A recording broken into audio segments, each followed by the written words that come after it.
Our story begins southeast of London. In the heart of the Kent countryside, the Buttercup Sanctuary is home to goats that have been abandoned or mistreated.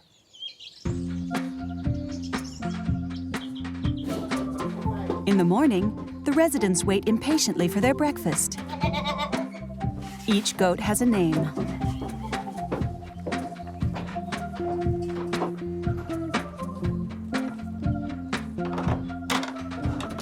Every day, their carers go around delivering their rations of grain. To make sure each goat gets the right food, portions are served individually. There you go.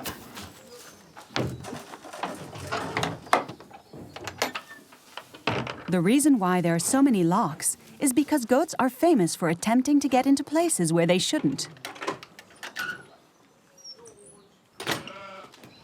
But the locks don't stop everyone. This billy goat named Rupert, who has lived here for 6 years, has made a specialty of it.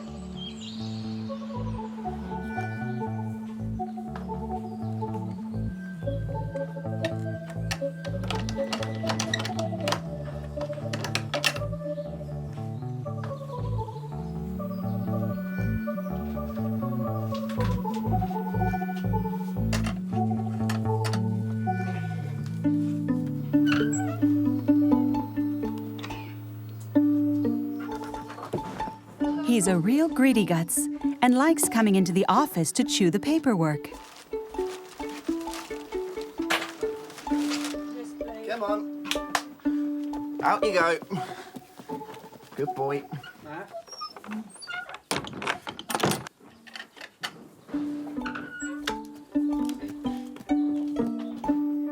You will move. You will move. Come on. Let's go. Kick. Out you go. This ability to break down any barrier to their freedom is a sign of ingeniousness. See you later. And yet, there has been little research into the intelligence of goats, whose brains are relatively small compared to the rest of their bodies. To fix this, animal behavior and welfare experts Dr. Alan McElligott from the University of Roehampton and Dr. Luigi Bacciadona from the Queen Mary University of London are carrying out some tests at the sanctuary. Rupert's tricks are what inspired them. These zoologists have adapted a system used with monkeys, a two-step release. This relatively complex mechanism has 2 phases to it. First, the lever must be pulled, and then it must be lifted to release the reward. When he first encountered the puzzle around a month ago, Rupert solved it after a dozen attempts. Will he remember how it works?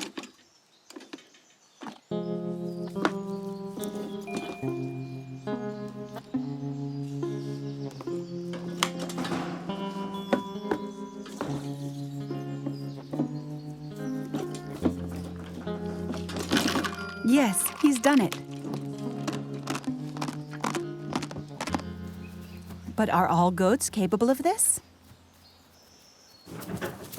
This is Princess Leia, a floppy-eared nanny goat. Her favorite thing is sharing breakfast with Matthew, her carer. Good girl. Aged just 2, she has never been seen opening a door before. For the zoologists, she makes an excellent comparison. They have trained her to use the two-step mechanism.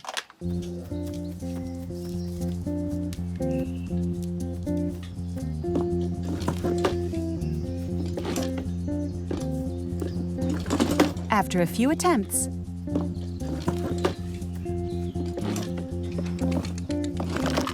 she gets it.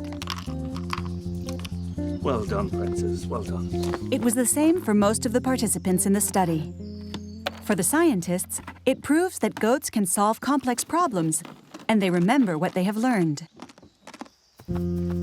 Let's hope that Princess Leia doesn't start opening doors too. To understand how such skills evolved, we need to head for the French Alps.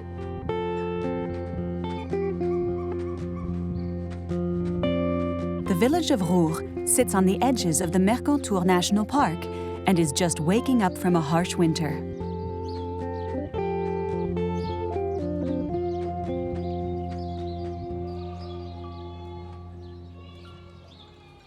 In the communal enclosure, the newborns are still vulnerable.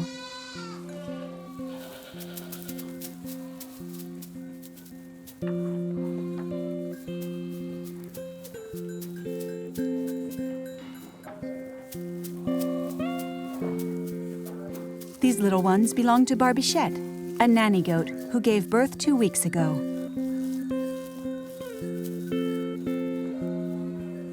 They are female twins, and she recognizes them by their scent. That's how she ensures she only feeds her own babies.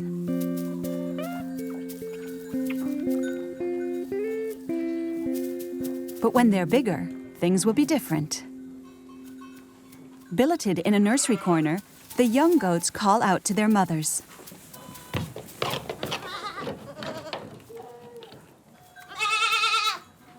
It doesn't look like much, but this behavior is remarkable. Because olfactory identification only works at close range, they have memorized their respective bleating. Each kid's cry is a call to a particular nanny goat.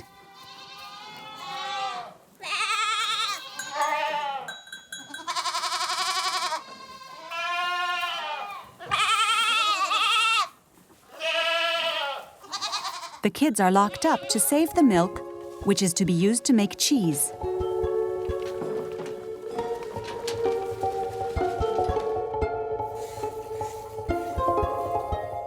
After milking, the kids are released. Impatient to suckle what's left. Despite the seeming chaos, each one finds their own mother. First by listening, and then by smell. A study carried out by zoologists at the sanctuary in England proves that goats can remember the call of their young for 11 months following weaning.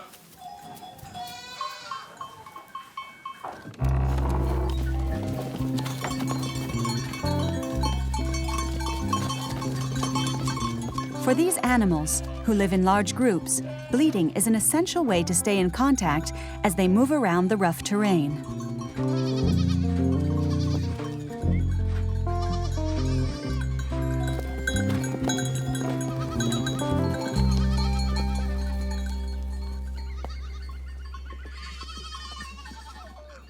Barbichette's kids need to learn to follow the herd. But it's not so easy.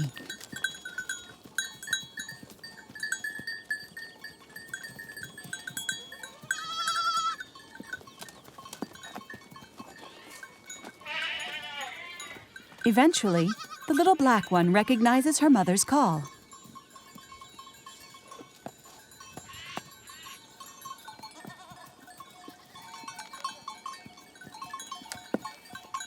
But Barbichette is under attack. Having been isolated from the herd for 2 weeks following the birth, she is considered an intruder and needs to fight to be accepted back into the fold.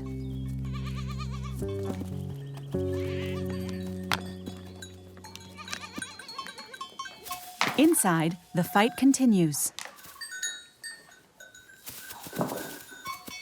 It may seem excessive, but this struggle for power is quite normal for goats. They use their horns to establish their place in the pecking order.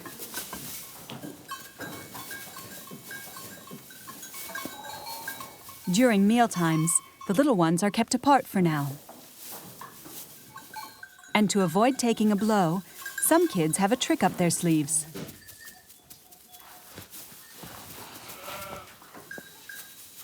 That spot up there looks perfect, but how do you get there?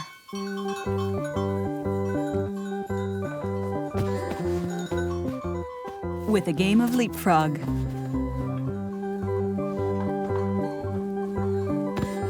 The ewes don't react.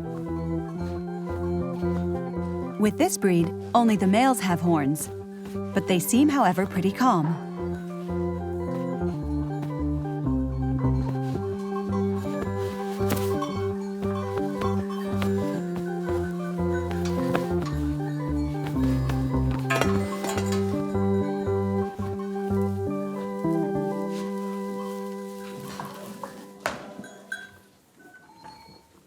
Barbichette's confrontation calms down once the hierarchy has been reestablished.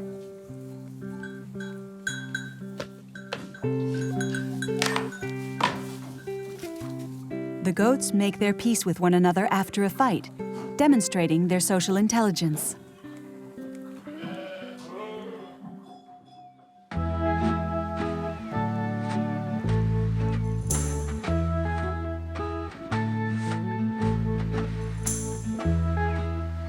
Back at the sanctuary in Kent, headbutts are also part of goat speak. But the grammar is somewhat simple compared to bleating. Heidi has been at Buttercups for 6 years. She was taken in because her former owners weren't taking proper care of her. Unlike her sponsor, who visits her every Tuesday. Heidi, baby girl, Heidi.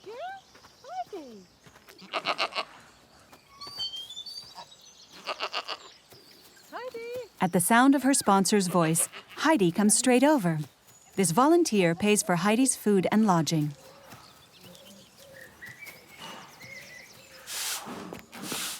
She keeps Heidi's quarters spick and span. It's okay. Heidi doesn't leave her side. That's a good girlie, aren't you? That's a good girl. There, Danny girl. This close relationship has evolved through language and physical contact.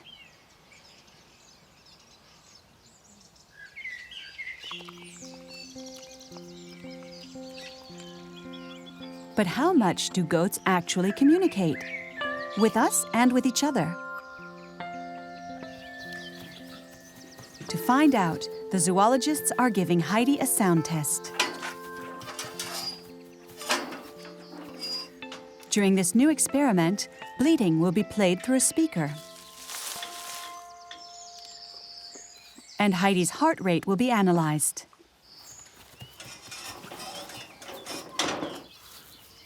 The broadcast begins. Heidi reacts at the first sound.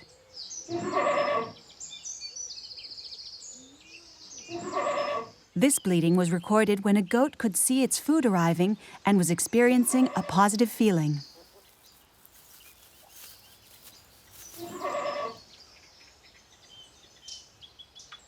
Then Heidi gets used to the sound and goes back to her grazing.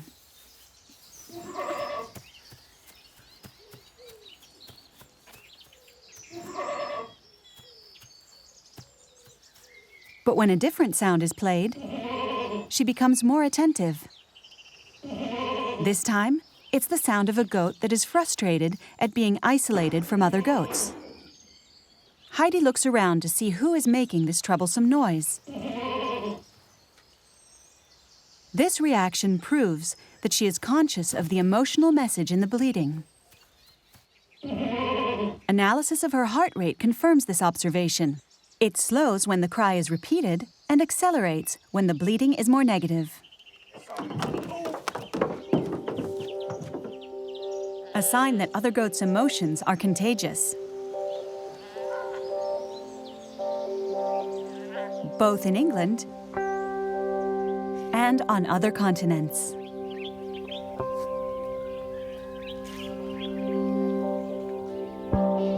In southern Morocco, on the edge of the Sahara, is a Berber encampment.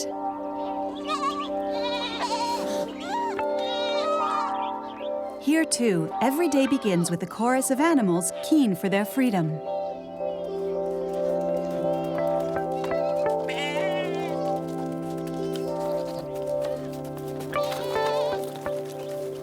These cries reinforce the cohesion between members of the herd.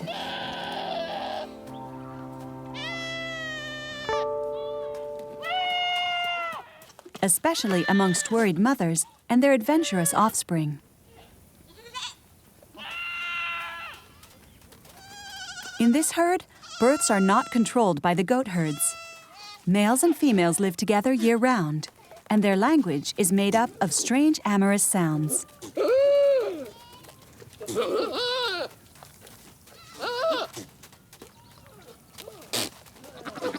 This is a billy in heat.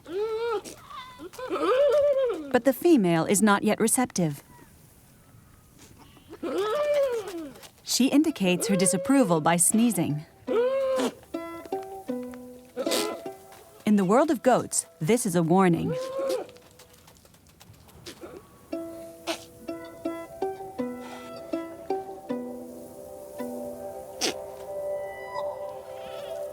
The billy continues his pursuit to encourage the nanny to come into heat.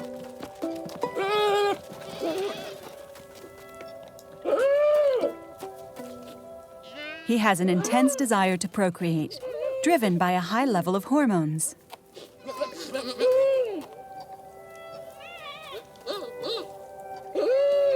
And he's not the only one. This young billy goat uses words and actions. He tries to interest her by striking her with his hoof. It doesn't work.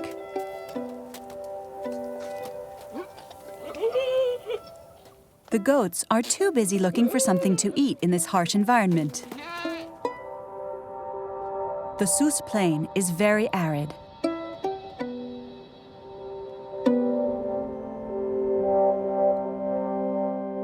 It is suited to animals whose physiology has adapted to drought conditions.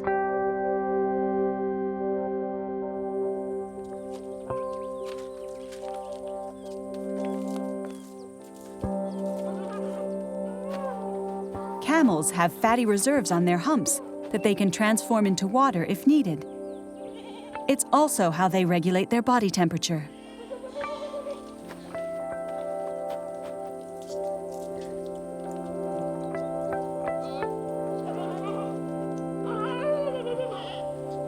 And having a flexible 2-meter-long neck means they can reach leaves growing higher up.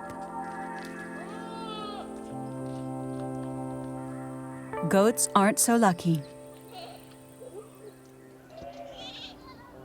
So how do they survive in the desert? For water, options are limited.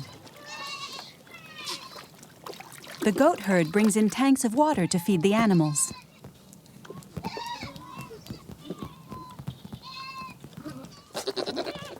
But they need to find their own food.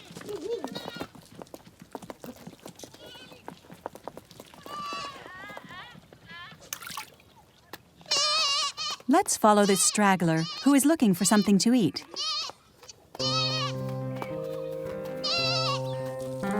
It looks like a challenge, given how infertile the land seems.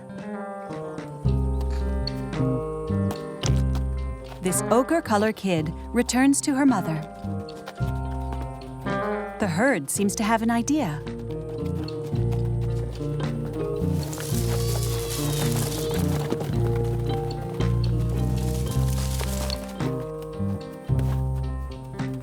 They are heading for an argon plantation.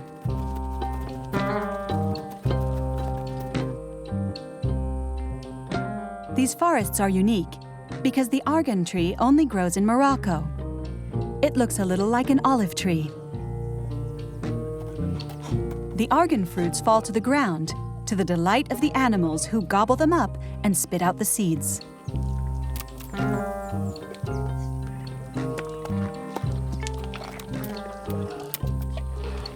There is not enough fruit to satisfy them. But the leaves would fill them up.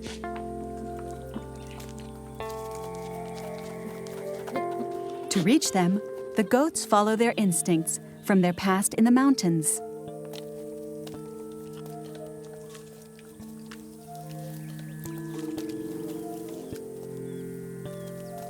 They turn into acrobats to feed in the tree.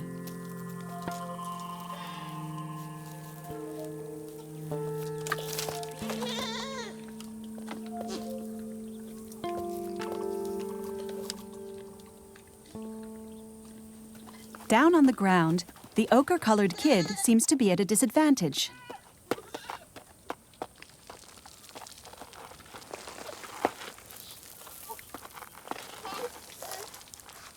She doesn't know how to climb yet, but she's determined not to give up.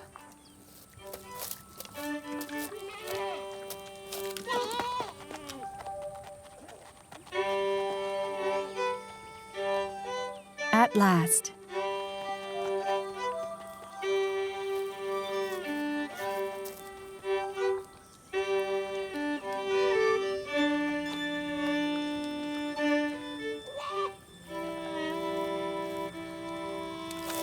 As she eats her fill, she forgets that this is the first time she's been up so high.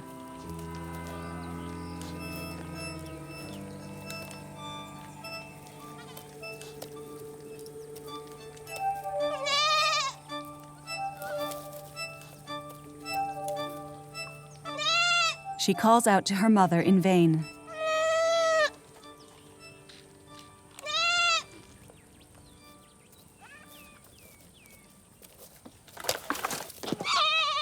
She's safely down. Demonstrating a high level of corporal awareness, this goat performs this balancing act for several hours each day.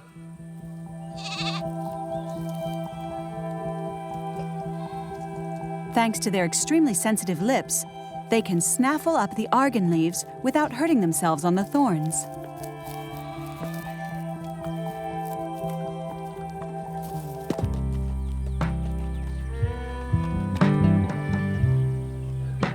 The flip side of the coin is that these forests are now being overgrazed. As the locals say, the goat is the poor man's cow, but when there's enough of them, they raze the forest to the ground.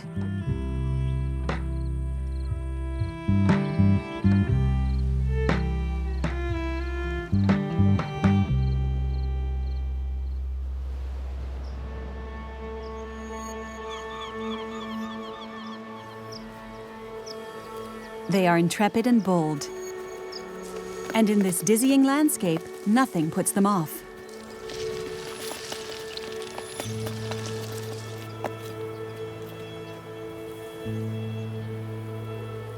We are near Linton, over the Bristol Channel in the west of England. These domesticated goats have been released back into the wild. Perfectly adapted to the northern European climate, they live like their chamois cousins. Like them, they trot across steep slopes and escarpments with incredible agility. Their flexible hooves are split in two, and each half acts like a suction cup.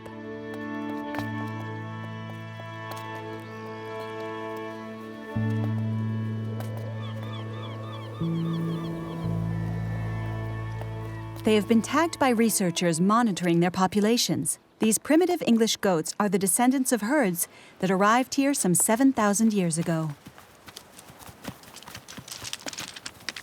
But after millennia of good and faithful service, they were replaced by a breed that produces more milk.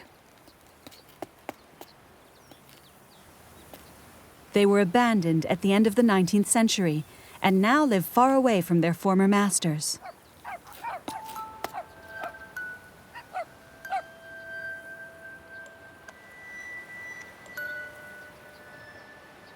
How do they manage without humans? These goats are very selective in what they eat. This gray nanny explores the cliffs on the hunt for her favorite food.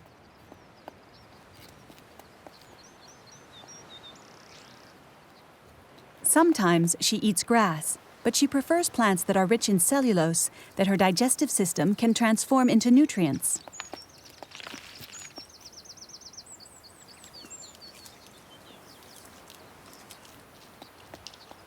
She selects them according to their smell and their appearance. Like this purple foxglove with its bell-shaped flowers. It tastes and feels good in her mouth.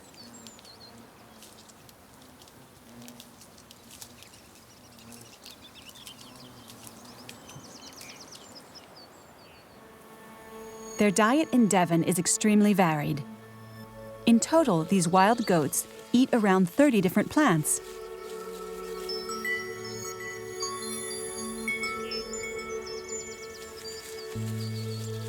According to scientists, selecting which plants to eat and memorizing their location helps them grow more intelligent.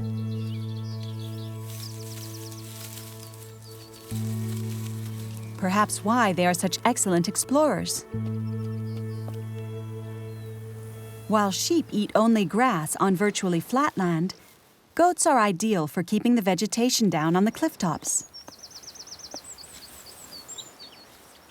But their own greediness often leads them into trouble.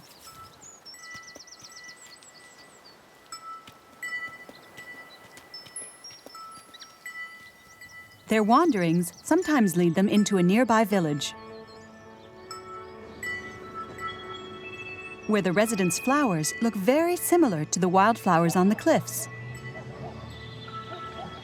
But in this area, which is popular with tourists, innkeepers are very proud of their flower beds and are not prepared to let the goats destroy them. The town hall has decided to cull or rehome all the males in order to keep the size of the herd down to something manageable. So no kids have been born this year. These one-year-old kids might be the last generation of wild goats in this valley.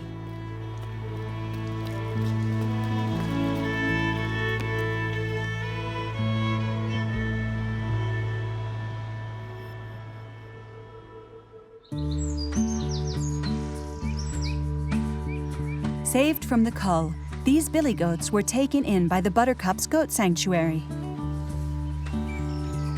They can be recognized by their long, primitive horns and by how they keep their distance from humans. Unlike the other residents, who love to be indulged from morning to night. Today, Princess Leia's hooves are going to be cleaned and trimmed. Very good girl, actually. Then she's weighed. Back leg. It's all good. 52. Okay. But sick or depressed residents get special treatment. Carers and volunteers take them for therapeutic walks.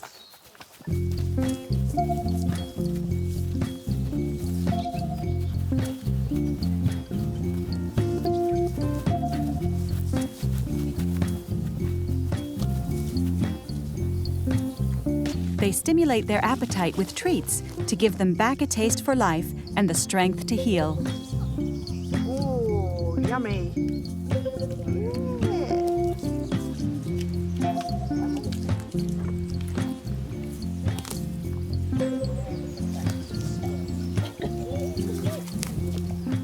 These goats, which were once mistreated, gradually regain their confidence in humans. Others already have a much stronger connection. Abandoned at the age of just 2 weeks, Vern was bottle-fed here. He's almost like a pet. He is going to take part in an experiment to find out how goats interact with humans.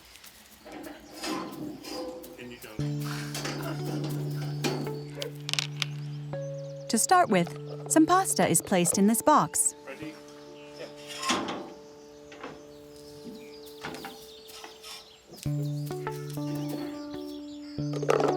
That was easy because it wasn't closed. In the second stage, the lid is sealed.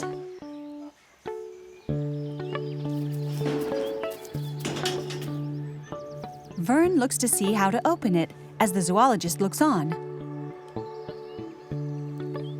But the task seems impossible. The zoologist now comes to his rescue.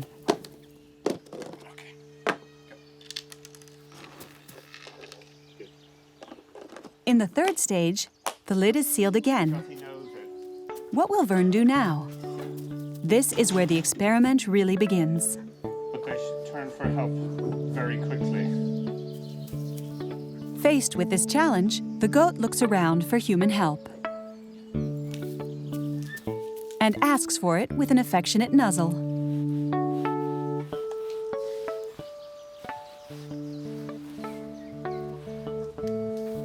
The slightly dazed zoologist wasn't expecting that much attention. He is amazed by the impact domestication has had on these farm animals.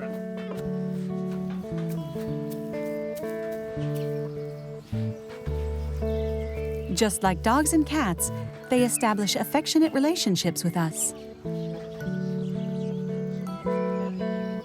At tea time, the staff at the sanctuary take a break, and the residents take advantage.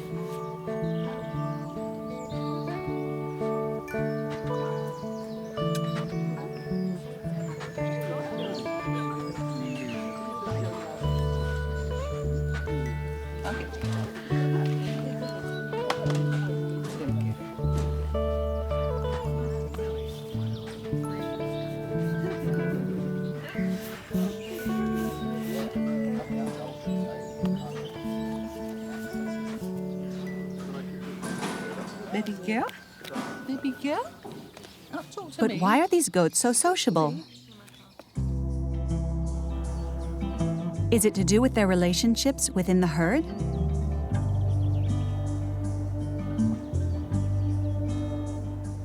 Back to the Mercantour to find out more about their way of life. At 2,000 meters above sea level are the high pastures, where the animals live in summer. Goats and sheep spend the night in a cave, sheltered from predators. Barbichette is here. But only the black kid has come up to the high pastures. The mortality rate for kids is relatively high, and her brown-colored sister, the weaker of the two, did not survive. In the morning, the goat herd comes to let the animals out. Together, they charge down 200 meters of altitude to reach the pasture.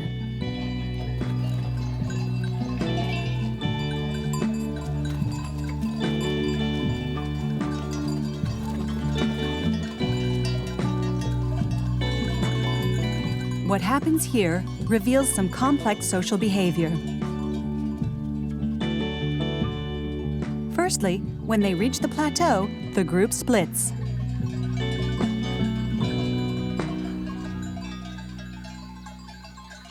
The goats climb higher and higher towards the summit, looking for different plants to eat. While the sheep veer off and settle amongst the trees.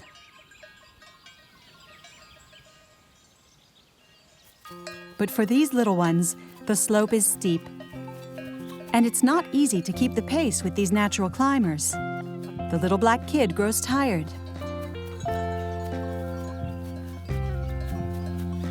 It looks very high up there.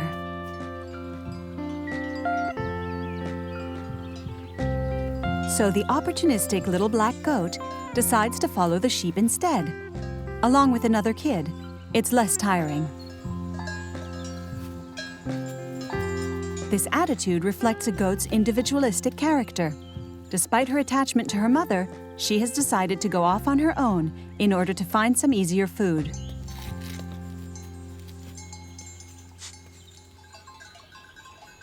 In these pastures, the animals are left to come and go as they please. Their only companion is a dog to chase away the wolves that live in these mountains.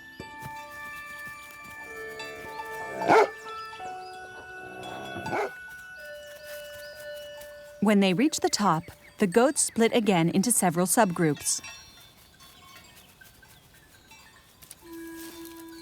Each one looks for the food they fancy, forming alliances with a few other goats according to their shared preferences. Scientists have established that goats constantly identify the other goats around them. This is thanks to their rectangular pupils that offer 320-degree vision that is equally effective straight ahead as it is on the sides. Memorizing this complex social network requires their brains to be constantly working.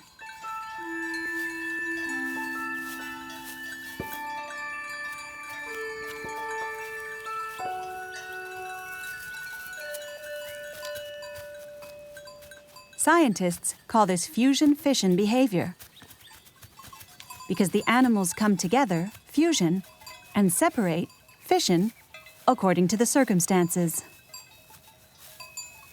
This organization has also been observed with chimpanzees. It's a sign of greater intelligence. Goats seem to be extremely clever animals.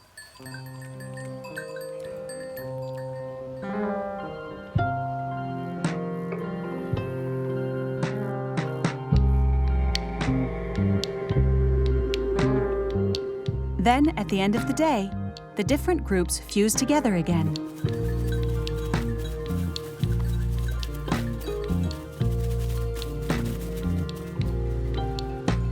They usually meet up for a drink by the mountain chalet.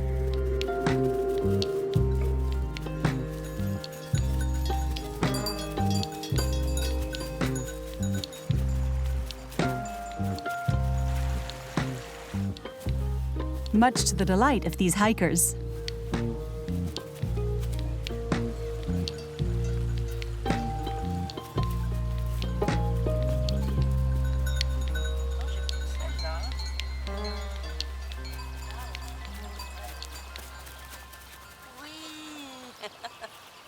But will goats approach any human without distinction?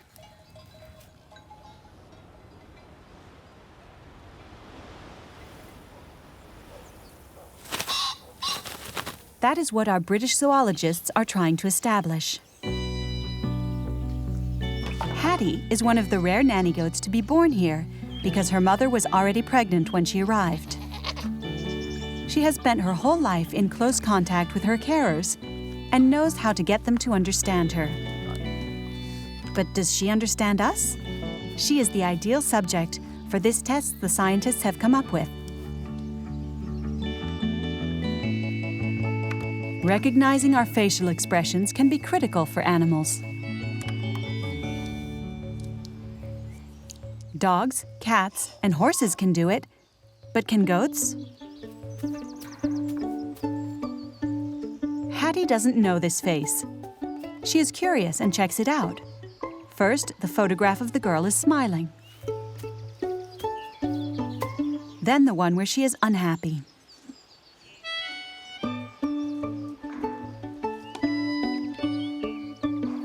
But the one she pays most attention to is the one with the positive emotion. She doesn't want to go anywhere near a negative-looking person who might harm her. It's the same for the majority of goats at the sanctuary.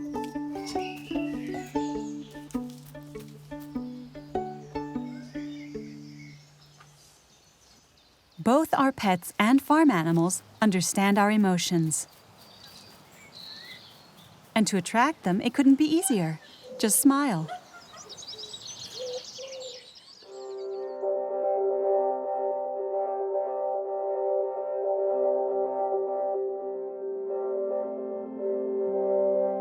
Goats can detect human emotions and are also very emotional themselves.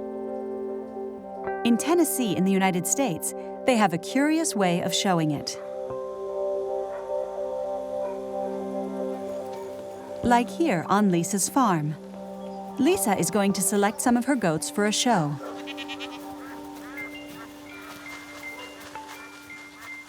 This kid, just 2 months old, is called Sergeant Major. He's so excited by the idea of eating his grain that he falls over, his legs completely stiff. Like he's not all there. He quickly pulls himself together. But when Lisa comes to catch him, he panics.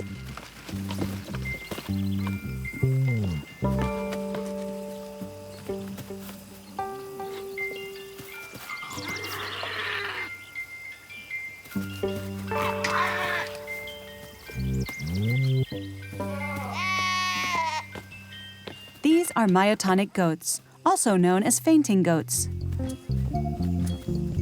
When they are overwhelmed or startled, instead of running away, their muscles sometimes go into spasm. It's the result of a hereditary genetic disorder called myotonia congenita. Other than falling down, the animals don't suffer, but the stiffness in their legs sometimes prevents them from jumping over obstacles.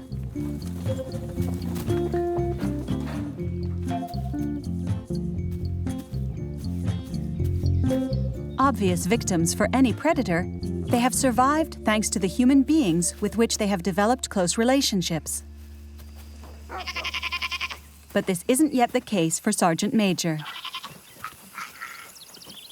This little savage is going to be clipped for the first time in his life, before taking part in a competition to find the prettiest myotonic goat.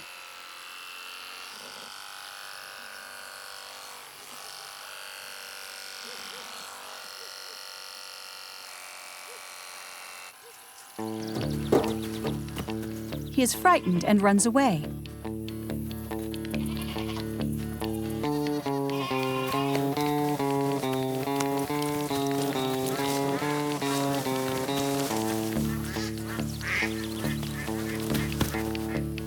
Lisa finally manages to catch him. Gotcha, little devil.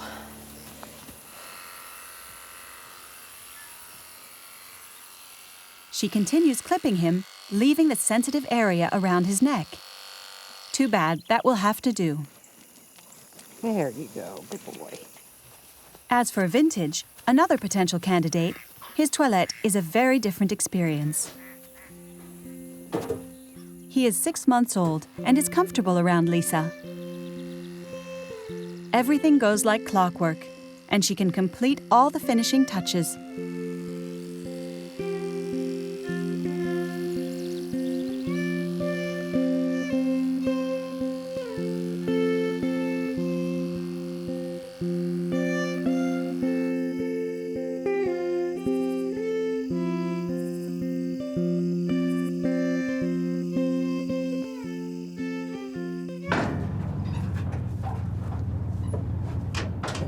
It's the big day.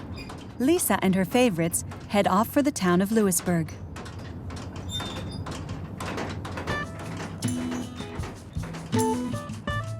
Every year, fans of myotonic goats from across Tennessee come together for the Goats, Music, and More Festival.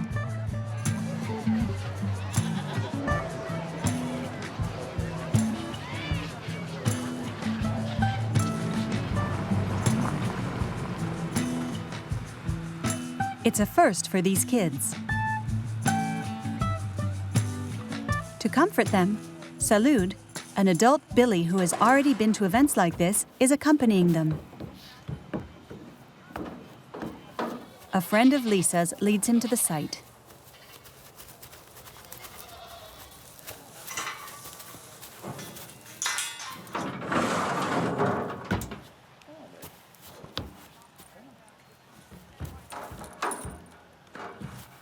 Sergeant Major is overwhelmed.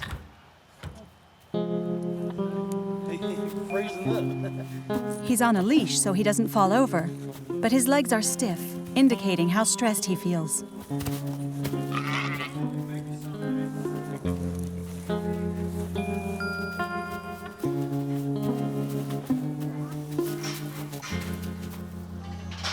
In the shelter of their pens, the goats gradually get used to the visitors. There are no fainting fits among the adult myotonic goats. As they get older, they become less sensitive. A real nice class here. It takes a little longer when you get class. Taking part in a goat parade doesn't come instinctively. For Sergeant Major, there's still some work to be done.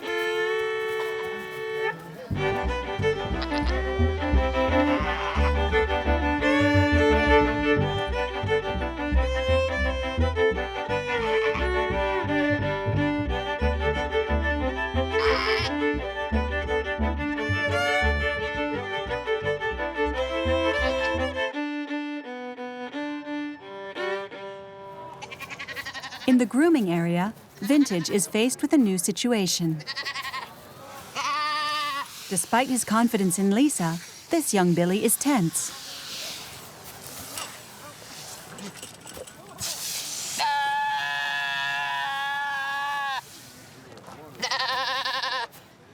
He tries to jump into her arms.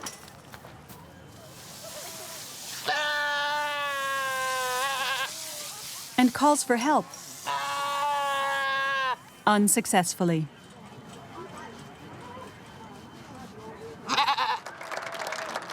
Good morning, ladies and gentlemen, and welcome to the BAUS Music and More Festival.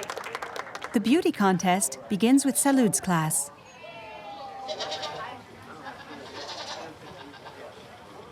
His gait is perfect, matching the steps of his breeder.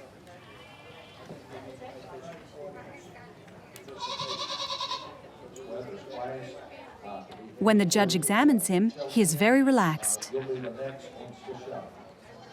But it's also important that he demonstrates the characteristics of the myotonic goat breed. He should have prominent eyes and large ears, and must be heavy-set and muscular, because originally these goats were used for meat.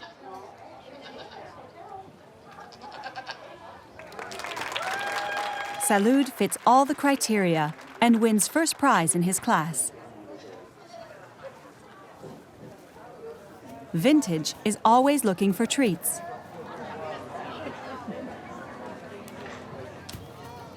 He's a very affectionate goat, but in terms of his muscle mass, he needs to put on some weight. He comes second. And how will Sergeant Major do?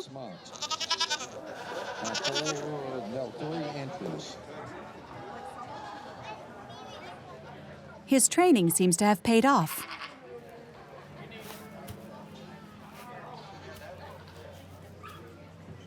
He's still a little stiff, but his placing second proves he's the kind of goat that learns fast. All of Lisa's billy goats have done really well.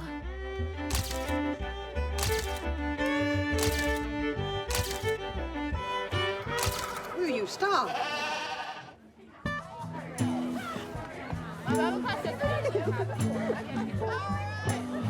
The festival ends with a surprising activity.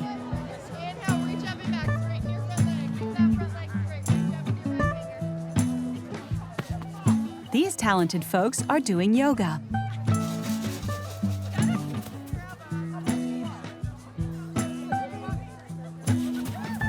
The goats' pranks cause a great deal of hilarity among the participants, who enjoy some strangely random massages.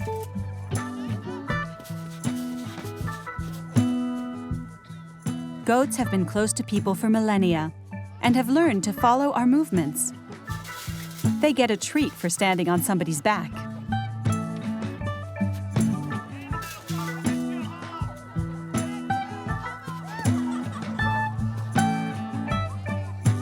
Given their sociable characters and excellent memories, one might wonder which is the cleverest, human or caprine.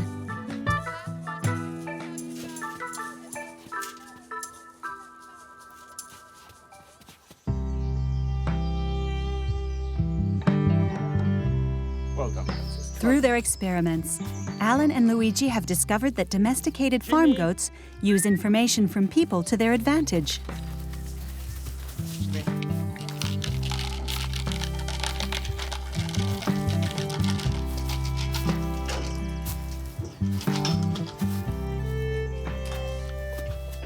We now know that, like with dogs, domestication has shaped the brains of goats.